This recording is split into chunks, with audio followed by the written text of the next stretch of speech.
Harvey Muiz divonis 6,5 tahun penjara. Komisi Yudisial turun tangan.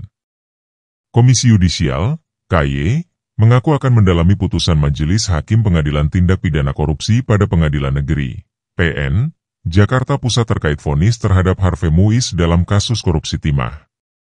Juru bicara KY Mukti Fajar Nurdewata mengatakan pendalaman dilakukan untuk mengetahui ada atau tidaknya pelanggaran kode etik dan pedoman perilaku hakim, KEP, yang terjadi dalam putusan terhadap terdakwa kasus korupsi pengelolaan tata niaga komoditas timah di wilayah izin usaha pertambangan, IUP, PT Timah Tbk.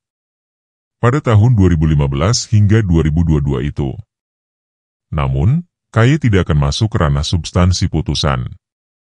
Adapun, forum yang tepat untuk menguatkan atau mengubah putusan, yakni melalui upaya hukum banding, jikata Mukti Fajar dilansir Antara.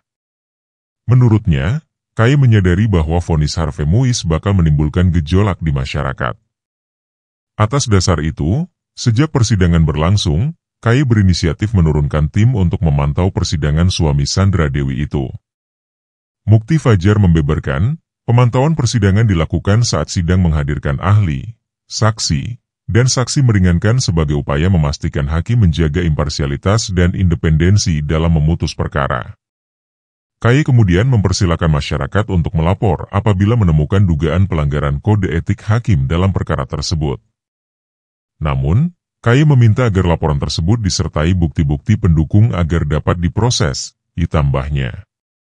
Diketahui, Majelis Hakim Pengadilan Tindak Pidana Korupsi pada Pengadilan Negeri Jakarta Pusat pada Senin 23 Desember memvonis Harvey Muiz dengan pidana penjara selama 6,6 tahun karena terbukti bersalah melakukan korupsi dan tindak pidana pencucian uang, TPPU.